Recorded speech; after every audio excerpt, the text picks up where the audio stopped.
Alors oui et non. Ils sont bons. Alors, si la question se limite à est-ce qu'ils sont bons pour perdre du poids rapidement, on va dire que la réponse est oui.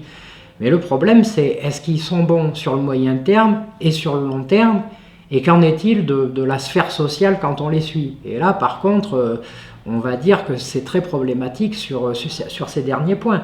Le problème, c'est que d'abord, si vous absorbez que des protéines, vous allez peut-être manquer un petit peu de sucre. Alors c'est vrai qu'il n'y a pas de sucre essentiel en diététique. Si jamais vous absorbez que des protéines et que vous manquez de carburant, puisque les sucres sont des nutriments fonctionnels, hein, donc c'est ce qui vous permet de vous donner de l'énergie. Mais si vous absorbez des protéines, votre organisme sait comment les transformer en sucre en cas d'ingestion excédentaire de protéines par rapport à vos capacités d'assimilation. Donc à la limite, ça devrait passer. Le problème, c'est que ça va appuyer un peu sur le foie et les reins. Donc quand on mange beaucoup de protéines, d'abord il faut boire beaucoup.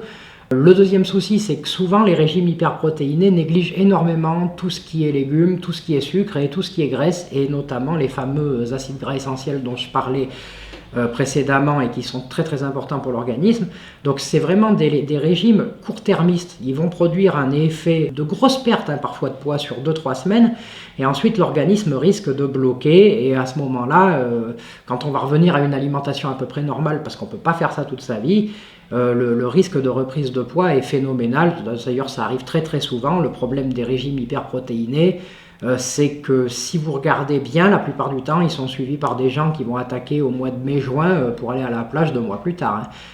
Et quand ils en seront rentrés au mois de septembre, la plupart du temps, ils vont reprendre le poids très vite. Donc c'est bon pour perdre du poids rapidement, mais ça permet en aucun cas une bonne stabilisation. Et puis, dernier élément, et ça c'est quand même vraiment très important, c'est que si vous êtes invité à un anniversaire et qu'il y a du gâteau, vous faites quoi? Si vous êtes invité à un mariage ou à quoi que ce soit d'autre, si vous-même vous voulez inviter des gens chez vous, vous allez faire comment? Vous n'allez pas leur proposer que des tranches de jambon, du poisson blanc, du blanc d'œuf ou des choses comme ça. Vous n'allez pas leur proposer des barres hyperprotéinées, des protéines en poudre. Donc de toute façon, vous allez faire des écarts à un moment ou à un autre, sauf à vous couper complètement de votre vie sociale. Et alors à ce moment-là, vous allez avoir 2 problèmes au lieu d'un, c'est que vous serez en surpoids et en plus vous allez faire une dépression. Donc d'une manière générale, moi, je les déconseille. On peut les utiliser en starter. Quand la personne, par exemple, ne croit pas qu'elle est capable de perdre du poids, on peut la mettre au régime hyperprotéiné pendant 2 semaines. Ça va faire chuter son poids très très rapidement, mais après, il faut très rapidement revenir sur quelque chose de plus classique et de plus équilibré.